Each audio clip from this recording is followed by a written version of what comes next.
Good morning बच्चों। साहित्य सागर कहानी अपना अपना भाग्य जो कि जिनेंद्र कुमार जी द्वारा लिखी गई है। तो हम चरित्र पढ़ते हैं पहाड़ी बालक का। तो 10-12 वर्ष का एक गरीब बालक, ये बालक इस कहानी का मुख्य पात्र है। वह 10-12 वर्ष का एक गरीब पहाड़ी बालक है जिसके तन पर ना तो पर्याप्त वस्त्र हैं, ना पेट भरने को खाना और ना रहने की जगह। वह नंगे पैर, नंगे सिर और मैली कुचैली कमीज पहने हुए हैं। उसके बाल लंबे लंबे और बिखरे हुए हैं। उसके पैर लड़खड़ा रहे थे। उसका गोरा रंग मैल की मोटी परत ने ढक रखा था। उस बालक को सेकंड पॉइंट, उस बालक का अपने चारों ओर के वातावरण से अनजान होना। उसके चौड़े माथे पर झुर्रियाँ दिखाई दे रही हैं।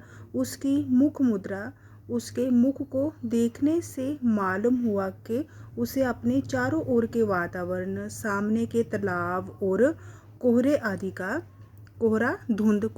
का कोई ज्ञान ना था। उसे यदि दिखाई दे रहा था तो वह था अपना भविष्य और अपना एकाकी दुनिया।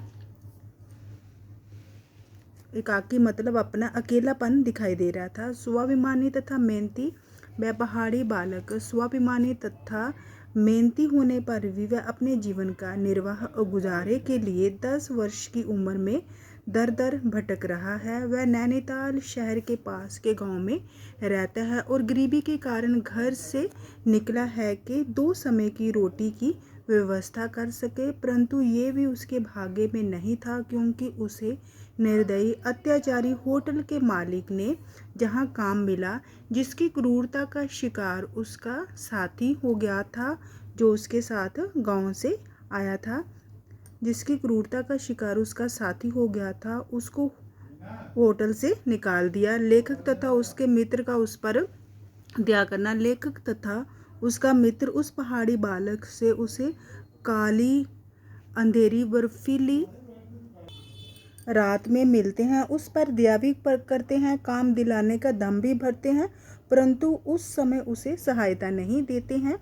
पहाड़ी बालक का बड़ा परिवार परंतु अत्यधिक गरीब। उस पहाड़ी बालक के कई भाई बहन हैं। घर में बहुत अधिक गरीबी है। वहाँ काम नहीं, रोटी नहीं, बस बाप भूखा रहता था और माँ भूखी रहती थी, रोती थी। सो भाग आया। एक साथी और था, दोनों साथ यहाँ आए, वह अब नहीं है।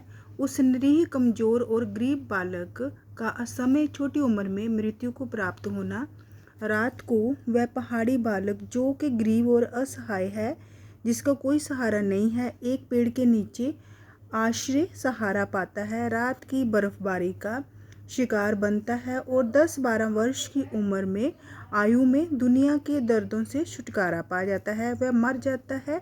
उसकी परिस्थितियों ने उसे इस कदर विवश मजबूर कर दिया कि वह नैनीताल की ठंड में सड़क के किनारे पेड़ के नीचे ठिठुर कर मर गया। तो बच्चों, अगर आपको मेरी वीडियो अच्छी लगी हो तो प्लीज़ इसे लाइक, शेयर और सब्सक्राइब अवश्य कीजिए। धन्यवाद।